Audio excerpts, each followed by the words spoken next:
Hello again. Now, question for you. What's the first thing that you do when you pick up the guitar?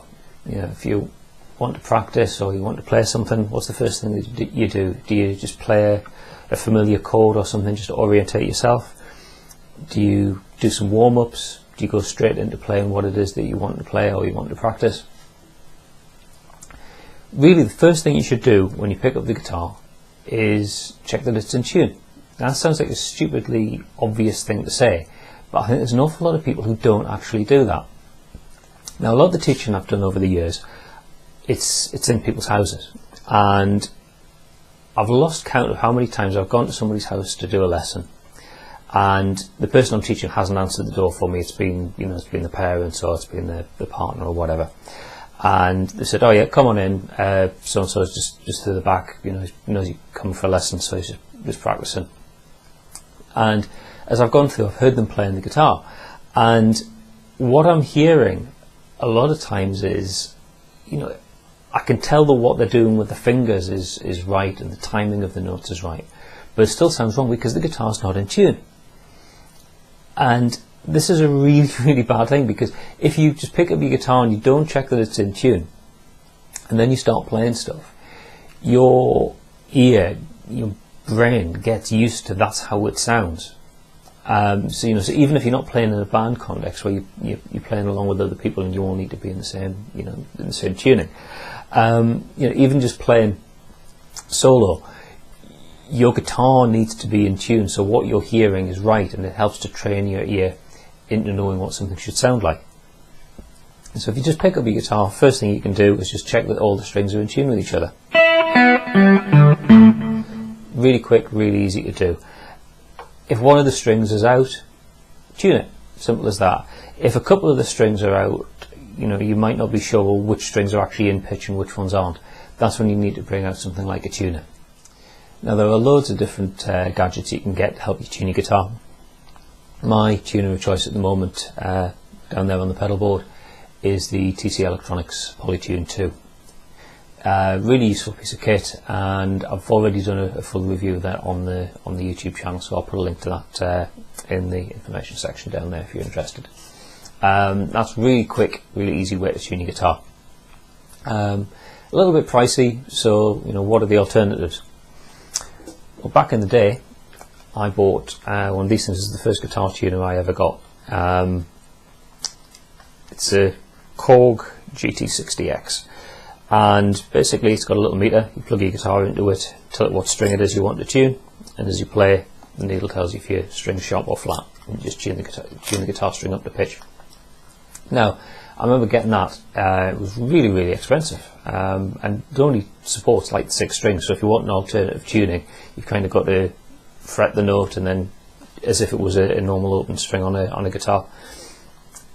Things have moved on. Nowadays, get things like this little clip-on tuner. Just goes onto the headstock, and it's fully chromatic. It picks up the vibrations of the string and tells you if the string's in tune. Red shows you the note, and then as you tune at pitch, you get a little needle sort of animation, and it goes green to show you that the note's in tune. And those you can pick up for probably about a third of what I paid for that Korg tuner back in the day. So there's no excuse not to have your guitar in tune. Your guitar should be in tune, and particularly if you're playing in a band context or playing along with other people, you all need to be tuned to the same pitch so your instruments sound right against each other. Tuning your guitar is just a really standard piece of everyday maintenance, something you should do to keep your guitar playing right. Now, I was talking to somebody the other day about this sort of thing, and we got on the subject of how often you change your strings and so on.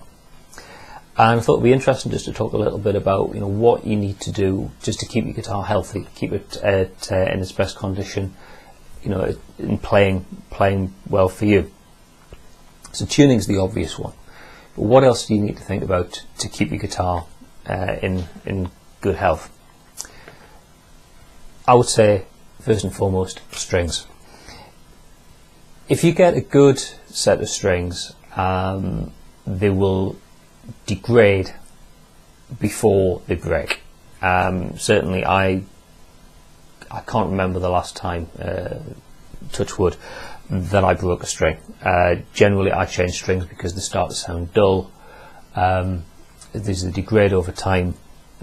The acid, the sweat from your fingertips is slightly acidic, and it'll attack the metal on the strings. So the treble strings, the smooth ones, get slightly corroded, and you'll feel your fingers dragging over them a little bit more. The wound strings, maybe not so much feeling rough, but in those windings they accumulate all sorts of bits of dead skin and grime and all horrible things like that.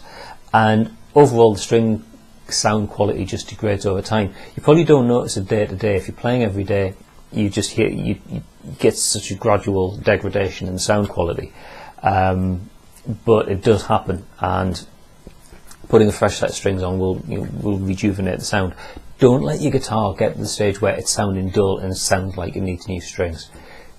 Change the strings, and unless you've snapped a fairly new string, change all 6 at once.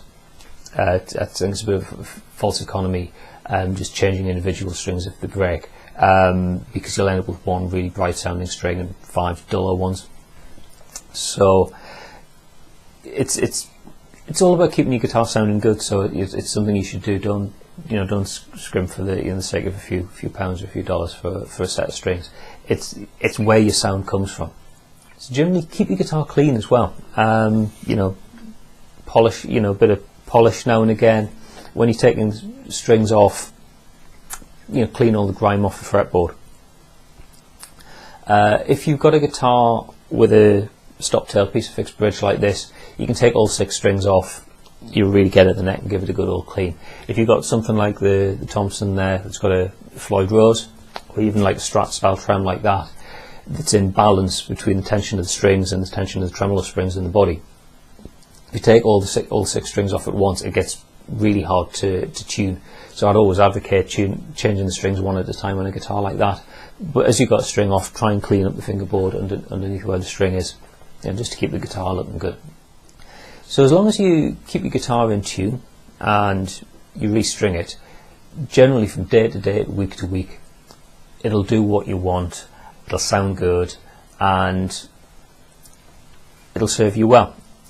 Now, there's other things you can do to keep your guitar healthy. You may choose to do these yourself. You may choose to take your guitar to a local luthier and get him or her to do the work for you.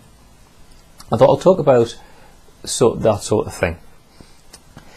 Now, if you take your guitar to a luthier for what's called a setup, they'll do more than just change the strings to make sure it's in pitch. Now, guitars change over time, particularly in response to things like humidity and heat and cold.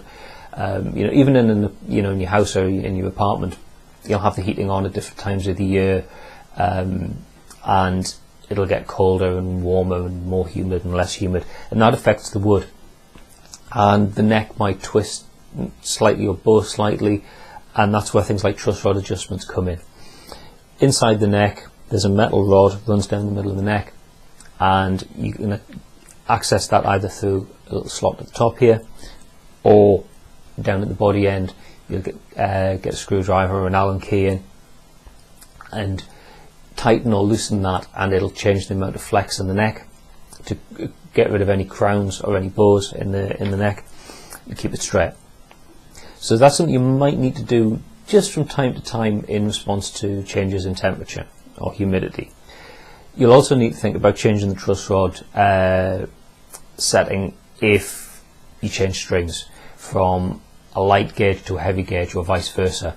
The amount of tension in the neck, the amount of tension in the strings would be different if you're using a different gauge of strings, and the neck will be pulled or to a greater or lesser degree by the tension in the strings. So the neck might crown or might bow slightly, and that's where adjusting the truss rod will sort you out. It can be a bit daunting doing that, and it's the sort of thing less experienced guitarists often prefer to leave to a luthier. As long as you're careful, you only just to buy small amounts each time, it's like a quarter turn, absolute maximum quarter turn. You should be okay, but as with all things, all sorts of jobs, whether it's on your guitar or anything, if you're not confident, leave it to the professionals. Also, if you change string gauge, you might need to do some work on the nut. If you've got a traditional nut like this with the slots cut in for the strings, those slots should be the right size for the strings. If you go from a lighter gauge string to a heavy gauge string, you'll need to cut slightly bigger slots in the nut to allow the string to move freely, not to stick. And that's the sort of thing a professional guitar repairer can do for you. Specialist set of nut files, and do that. Likewise, if you go from a heavy gauge string to a light gauge string, you might find that the nut slots are a little bit too big. You might need to think about replacing the nut altogether, because obviously while you can cut small slots bigger, you can't make big slots smaller. So in that case, a new nut might be required. Probably a job you want to leave to the professional. The other sort of thing that a luthier will do when he's setting up your guitar, he'll check the string height, he'll check the action, make any adjustments to the string height at the bridge, like I said, adjustments in the truss rod, possibly even shimming the neck slightly, putting a little wedge under here at the heel, just to give it a little bit more tilt to get the action absolutely right. Now your guitar fingerboard's got a slight curve to it. It's like an arch. The luthier will make sure that the strings follow the line of that arch of the string of the neck. What's called the fingerboard radius. That's quite a tedious job to do, and it all takes time. And that's why when you take your guitar to a luthier, like I say, he's doing way more than just tuning it. And all these jobs take time, and sometimes need more specialist tools, which the luthier has to pay for, and he's got a business to run, and the costs will get passed on to the customer. But I say it's worthwhile doing it every so often. Get your guitar a full setup, because it keeps it playing well, feeling right, being more comfortable. What else will a luthier do? Well, on an electric guitar, you probably set the pickup height, make sure that the sound from the pickups is good. The pickups aren't so close to the string that you're getting a bad sound, or that the magnets are starting to pull the string and compromise the sound. And the luthier generally will have just a trained eye, and look over the instrument and spot any defects, and might be able to advise you. Like the frets are getting a little bit too worn. You might need to crown, reprofile them, crown them, fret dress them. Hopefully not, but you might even need to replace them if they're getting very, very worn. And you don't notice these little changes in your guitar because you're playing it every day, and the changes are so gradual. But frets do wear down.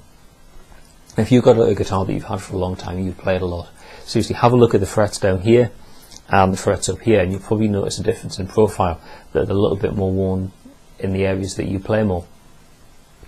And they do need to be maintained, and that's what a luthier would do as part of the guitar setup processes. Identify these things and advise you how to rectify them. Like I say, taking it to a professional comes at a cost, but if you run a car, yeah, you put petrol in it yourself, you top up the antifreeze yourself. You might even do your own oil changes, but if it gets to something like big services or major repair work, you'll take it to a professional mechanic in a garage, and he'll do the work for you. Same with your guitar. Certain things you can do yourself. Other things, if you haven't got the confidence or need specialist tools, or maybe you just don't have the time, taking it to a luthier who does this thing for a living will help to keep your guitar in good shape. And I think you ought to do your guitar. You spend hundreds, possibly even thousands on a guitar. You're not going to spend £5 every so often to put a fresh set of strings on. Or I think last time I got a guitar professionally set up, a full setup was about £70. So that's, what's that in dollars? About $110, $120 maybe. Which sounds like a lot, but it's not something you'd be doing every time you change strings. Just every so often, just to keep the guitar in good nick. If you want a bit more information, there's loads of videos on YouTube, people showing the sort of work that goes into a guitar setup. So have a search on there, and you'll be able to see some real live luthiers doing real live setups, on guitars. You can see the sort of work that goes in. You know, quite basically how time consuming it can be for the guy. And hopefully it'll make you understand, you know, that's kind of what you're paying for. It's not just the basic service, but it's the time that it takes for the luthier to do the work, and some of the tools that he needs. You know, and obviously has to pay for. So first and foremost, keep your guitar in tune. Always check it's in tune when you first start playing, and keep your guitar in good shape. Change the strings regularly, and every so often get it properly set up and keep it playing its best. And if you invest that time and that effort and there's that little bit of money in your guitar, you'll get it back, because the guitar will feel good to play, it'll sound good, and you'll probably play better and you get better results when you're performing or recording or whatever. So bear that in mind. It's a worthwhile investment. Okay, hope you found that useful. Thanks for watching, and I'll see you in the video next time. Bye for now.